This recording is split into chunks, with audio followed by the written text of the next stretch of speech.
अस्सलामुअलैकुम। एक बार फिर हम आपको सीओडी के बारे में इंफॉर्मेशन देने के लिए हाज़िर हुए हैं और देखने वाले को खुशामदीद कहते हैं। दोस्तों, हमारी जो फर्स्ट वीडियो अपलोड हुई है उसका बहुत ही एक्स्ट्रा ऑर्डिनरी रिस्पांस मिला है हमें, और काफ़ी दोस्तों ने हमारी इस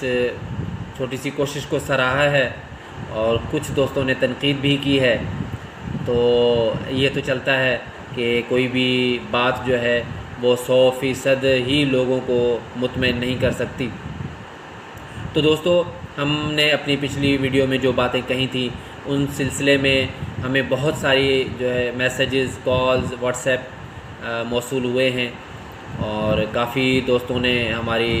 कुछ मामलात में तस्हीह भी की है और बहुत सारे लोगों ने इस चीज़ को अप्रिशिएट किया है कि कोई हमें अपडेट कर रहा है इस सारे मामलात में जो कि सारे हिडन रखे जा रहे थे या लोगों को आसानी से मालूम नहीं हो रहे थे। उसी सिलसिले में आगे चलते हैं और सीओडी के कुछ और नुकात पे डिस्कस करते हैं और आप तक इन्फॉर्मेशन पहुंचाते हैं। और आज के इस वीडियो में एनसीपीजी के लिए भी एक बहुत ही इम्पॉर्टेंट इन्फॉर्मेशन है जो आपके साथ शेयर करेंगे। पहले हम सीओडी के नुकात जो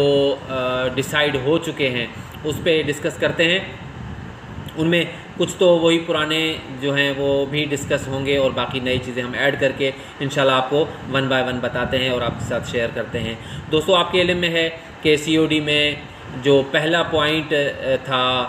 कि स्केल रिवाइज़ होने हैं, वो स्केल रिवाइज़ हो गए हैं 2008 से लेकर 2015 तक, ये आपके इल्म में है। और अगर इसका हम मवाजना करें कि हमारी क्या इसमें सैलरी इंक्रीज़ होती है या कितनी बेसिक पे इंक्रीज़ होती है स्केल रिवाइज़ होने के बाद, तो अंदाज़न 110% जो है वो हमारी बेसिक पे इंक्रीज़ हो जाएगी स्केल रिवाइज़ होने के बाद, सब दोस्तों के साथ एक्सक्लूडिंग एसजी, मतलब एनसीपीजी और बीपीएस दोस्तों की जो बेसिक पे है वो तकरीबन 110% इंक्रीज़ हो जाएगी 2015 तक स्केल रिवाइज़ होने के बाद। दूसरी पॉइंट थी कि एनसीपीजी को रेगुलराइज या उनको बीपीएस दिया जाए। तो इस मामले में डिस्कशन जो है वो अभी भी कायदीन ने यही बताया है कि ये मामला जो है वो ज़ेर गौर है और इसको डिस्कशन आगे चल के भी किया जाएगा। फ़िलहाल तक तो मैनेजमेंट इस चीज़ पे राज़ी नहीं हुई है कि एनसीपीजी को बीपीएस दिया जाए। और 20%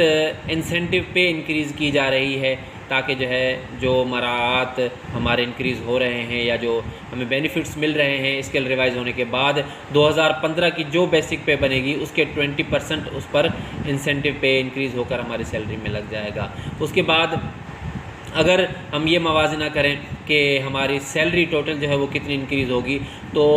ये बताया गया है कि कम से कम मतलब जो BPS 1 या N7 के एम्प्लॉइज़ हैं उनकी कम से कम जो इंक्रीज़ होगी माहाना वो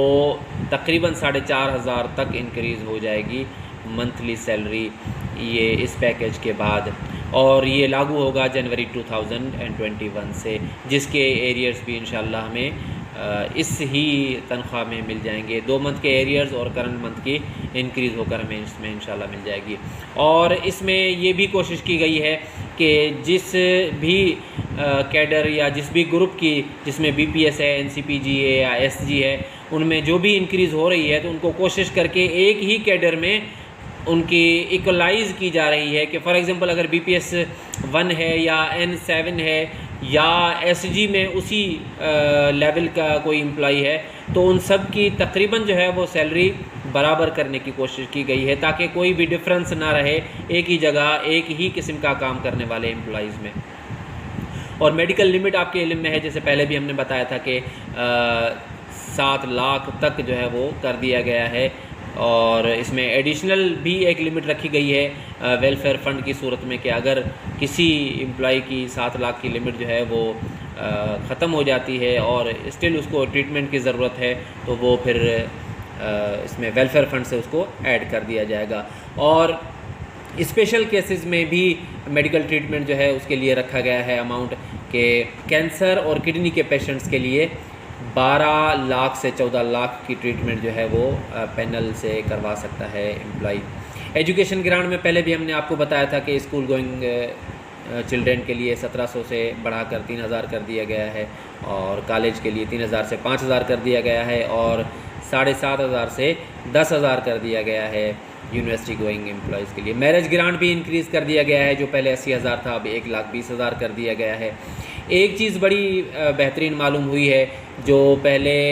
नहीं थी या सीज़ कर दी गई थी, पहले इदारे में तो मौजूद थी लेकिन उसके बाद उसकी इम्प्लीमेंटेशन नहीं हो रही थी, कि सन कोटा जो है वो इसको दोबारा खोल दिया गया है कि कोई भी मुलाजिम अगर दौरान सर्विस उसका इंतकाल हो जाता है तो उसके बेटे को जो कि उस पोस्ट के क्राइटेरिया पर पूरा उतरता हो उसको बग़ैर इंटरव्यू और बग़ैर जो है वो टेस्ट के अपॉइंट कर लिया जाएगा। ये बहुत ही अच्छी बात है। और दूसरा कि जो हज और उम्रा के लिए था कि हज में 40 जो है मुलाजमीन भेजे जा रहे थे पीएमएस के थ्रू, लेकिन अभी पीएमएस नहीं होगी और 40 एम्प्लॉइज़, सारे ही एम्प्लॉइज़ की कुरानंदाजी होगी, उसमें से 40 हज के लिए सिलेक्ट होंगे और 10 जो है वो उम्रे के लिए सिलेक्ट होंगे बग़ैर पीएमएस की उस पर क्राइटेरिया पे, कि पहले ए और बी पर डिपेंड करता था कि जिनका ए और बी होगा उन्हीं को सिर्फ लाया जाएगा इस कुरानंदाजी में। 5 साल तक क्वार्टर की जो है वो सर्विसेज एम्प्लॉय की फैमिली ले सकती है अगर एम्प्लॉय जो है उसकी डेथ हो जाती है सर्विस के दौरान। पहले 2 साल का अरसा रखा गया था कि 2 साल तक वो रह सकते हैं, उसकी फैमिली जो है वो रह सकती है क्वार्टर्स में, लेकिन अभी 5 साल कर दिया गया है। उसके बाद ये भी बताया गया है कि टीए, ओवर टाइम, यूनिफॉर्म और अपग्रेडेशन और प्रमोशन पॉलिसी जो है उस पर भी बातचीत जारी है और उम्मीद है कि ये चीज़ें भी, एक कमेटी तश्कील दी गई है मैनेजमेंट और सीबीए के मेंबरान के दरमियान जो इस चीज़ को डिसाइड करेगी कि ओवर टाइम, टीए और यूनिफॉर्म जो है वो उसके अलाउंसेस कितने होने चाहिए। कन्वेंस अलाउंस पहले कुछ सिटीज़ में था, अब conveyance allowance throughout Pakistan हर सिटी के लिए एम्प्लॉइज़ को दे दिया गया है, तो ये भी बड़ी खुशाइन बात है। और हायर एजुकेशन पर जो प्रमोशन हो रहे थे वो भी दोबारा खोल दिए गए हैं कि जिस भी एम्प्लॉय की हायर एजुकेशन होगी, जैसे बी है या बीटेक है इस किस्म की, तो उनको उस क्वालिफ़िकेशन के हिसाब से प्रमोशन दिया जाएगा। ये भी बड़ी खुशाइन बात है। और पहले भी डिस्कस कर लिया था कि जो पीडीसीएल की सर्विसेज एम्प्लॉय यूज़ कर रहा है रिटायरमेंट के वक्त, तो वो उसको ताहयात सर्विसेज यूज़ कर सकता है, जैसे कि टेलीफोन की सर्विस है, इंटरनेट, आईपीटीवी, ब्रॉडबैंड में जैसे 4G है, ईवो है, वो सारी सर्विसेज उसको लाइफ टाइम के लिए दे दी जाएंगी। एक और चीज़ बड़ी ही अच्छी जो है ना वो सुनने में आ रही है कि इस मरतबा जो बोनस एम्प्लॉइज़ को दिया जाएगा वो 1.5 गुना ज़्यादा होगा पिछले जो बोनस था उससे। तो ये चीज़ें जो हमने आपको बताई और न्यू अपडेट थी इस सिलसिले में आपके साथ शेयर कर दी गई है। और अब आते हैं एनसीपीजी के उस पॉइंट की तरफ। आपके इल्म में है कि एनसीपीजी के जो बुनियादी डिमांड्स थी वो उस तरीके से पूरी नहीं की गई हैं, लेकिन कुछ जो है ना वो उसमें फ़ायदा ज़रूर हुआ है,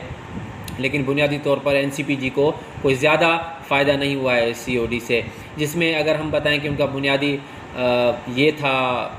डिमांड थी कि उनको बीपीएस दिया जाए, जिसको टोटली जो है वो डिसएग्री कर दिया था मैनेजमेंट की तरफ से, लेकिन अभी तक कायदीन जो है वो इस चीज़ की हमें उम्मीद दिला रहे हैं कि ये बातें जो है ना वो इंशाल्लाह आगे जारी रहेंगी और हम एनसीपीजी को बीपीएस दिलाएंगे। एक चीज़ नोट करें कि जो अभी सोशल मीडिया पर भी डिस्कस हो रही है काफ़ी चीज़ें एनसीपीजी के बारे में भी, लेकिन उसमें एक चीज़ अभी तक डिस्कस नहीं हुई और किसी का ख्याल नहीं गया है कि जो इस वक्त एनसीपीजी का सैलरी स्ट्रक्चर या पे स्ट्रक्चर है उसमें N2 और N1 जो है वो मैक्सिमम ग्रुप है या ग्रेड है एनसीपीजी का। अगर कोई साथी N2 या N1 में है और वो प्रमोशन के लिए एंटाइटल्ड है, तो एनसीपीजी में उसको प्रमोशन की कोई भी पॉलिसी नहीं बताई गई है या नहीं शो की गई है, मेंशन की गई है। तो ये बड़ी जो है ना वो दुख की बात है और बड़ी परेशानी की बात है कि एनसीपीजी के जो दोस्त हैं अगर उनको प्रमोशन का ड्यू होता है तो वो उनको नेक्स्ट क्या मिलेगा। तो अभी जो प्रीवियसली देखा गया है कि उनको प्रमोट करके और नए स्केल में उनको MG1 दे दिया गया है और ये भी एक नए स्केल में एम्प्लॉइज़ को लाने के लिए तरीका रखा गया था, या जिसको आप टेक्निक समझें, वो इम्प्लीमेंट की गई थी। लेकिन ये बड़ी जो है ना वो परेशान कुन बात है कि अगर एनसीपीजी में ही रहते हैं जब तक कि हमें बीपीएस नहीं मिलता है, और एनसीपीजी में ही रहते हैं, तो एनसीपीजी में N2 या N1 के बाद कोई भी स्टेज नहीं है, इसी में ही हमें रखा जाएगा और इसी में भले सैलरी इंक्रीज़ होती रहे। एक और चीज़ बड़ी फ़ायदे की डिस्कस हो रही है सोशल मीडिया पे कि एनसीपीजी यूनियन जो है वो इंट्रोड्यूस करा दी गई है, या पहले से इंट्रोड्यूस थी, अभी उसको दोबारा जो है ना वो उनकी बातें चल रही हैं कि ये एनसीपीजी यूनियन एनसीपीजी के इश्यूज़ को लेकर आगे चलेगी, जिसमें ऑफ कोर्स बीपीएस और दूसरे एम्प्लॉइज़ का भी अमल दखल और साथ ज़रूर चाहिए होगा कि इनफरादी तौर पे कोई भी कुछ नहीं कर सकता है। तो लेकिन ये जो इस वक्त हमें फेडरेशन के साथ मिलाया गया था एनसीपीजी के दोस्तों को, लेकिन अभी एनसीपीजी अलहदा से यूनियन जो है वो बन गई है और वो आइंदा इलेक्शन जो है वो लड़ेगी, और इंशाल्लाह बीपीएस के दोस्तों के साथ सपोर्ट में रहकर एनसीपीजी के मराद के लिए कोशिश करेगी। दोस्तों, उम्मीद है आज की इन्फॉर्मेशन आपको पसंद आई होगी, और हमारी ऐसे ही हौसला अफजाई करते रहें। हमारे